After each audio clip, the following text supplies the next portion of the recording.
माझे किंकर ही कशाची पद्धत आहे ही? तुमच्या ह्याच्यावर तुम्ही काय कर्तृत्व केलंय त्याच्यावर पद म्हणून काळाच्या फेऱ्यातून जर करायचं असेल तर वाचे नारायण वदे तो सादर काळ पास साचार चुके जेणे. एकनाथ महाराज म्हणले आणि मग हितका कुटाणा करण्यापेक्षाही तुम्हाला देवे दिला देह भजना गोमटा आणि मग तुम्ही ते केलं नाही, तुम्ही संसारात गेले. कशात?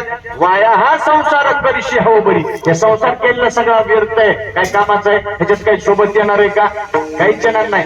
पण मग संसार फजिती जन्म दुःख प्रत्येक ह्याच्यामध्ये. आता जाऊ दे, आता असं समजायचं सिस्टीम नव्हती, एक पांगलं पांगलं पांगलं असं.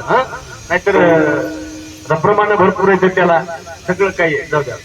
वाचे नारायण वजे तो सादर. एकनाथ महाराज म्हणले एका जनार्दनी नको येता येते. ही कशाला कुटाणा करता म्हणले तुम्ही? तुम्हाला दिले कशाला? भजन करायला, चांगलं वागायला, भगवंताची सेवा करायला. कारण की एक आहे पुनरपी जनरम पुनरपी मरणम पुनरपी जनरे जठरे शयनम. पुन्हा मरायचं पुन्हा हे राट गाड काय का? ह्याच्यातून चुकायचं असेल तर हो एका जनार्दनी नको याता याती. मग संसारात काय? संसार फजिती जन्म दुःख. हे काय संसारामध्ये काय सगळं दुःख आहे. पण मग असं संसारात कुणी सुखी आहे का? कोण आहे असं सांगा? संसारात सुख लागतंय का? जोपर्यंत बिगर लागणार त्याच्यावर काय वाटतं?